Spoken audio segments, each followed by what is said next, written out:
nous venons d'assister en direct à une tentative de coup d'État sanitaire perpétrée par Emmanuel Macron. Je rappelle que cet homme n'a plus aucune légitimité maintenant pour diriger la France comme il le fait, puisqu'il y a 15 jours, à la tête de la majorité présidentielle, il a pu assister à la débâcle de son parti politique, puisqu'il n'a eu que 3,5% des électeurs inscrits. Le modèle de démocratie, on ne le trouve guère que dans 2 à 4 pays dans le monde.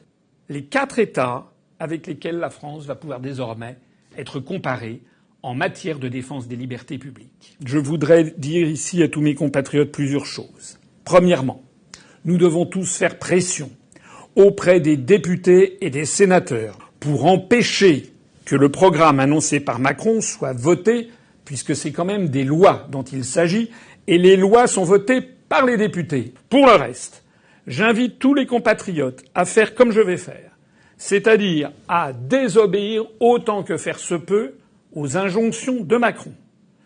Il ne faut plus aller au restaurant, nous n'irons plus au restaurant. Il ne faut plus aller faire de courses, nous ne ferons plus de courses, on se fera livrer. Et puis on ira dans des petits commerces ou bien sur les marchés. Le raisonnement de Macron repose sur des erreurs de raisonnement fondamentales. Il est faux de dire que le vaccin empêche d'être malade. Il est faux de dire que le vaccin empêche la transmission.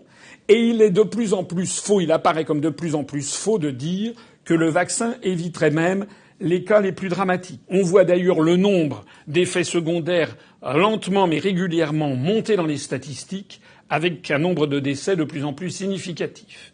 Les statistiques que Macron a débitées ce soir à la télévision sont fausses. Et puis, armés de patience et d'opiniâtreté, mobilisons-nous maintenant pour 2022. Rassemblons-nous pour être l'âme de la résistance pour que, en 2022, la France retrouve ce qu'elle n'aurait jamais dû cesser d'être, le pays des hommes libres. Vive la République et vive la France.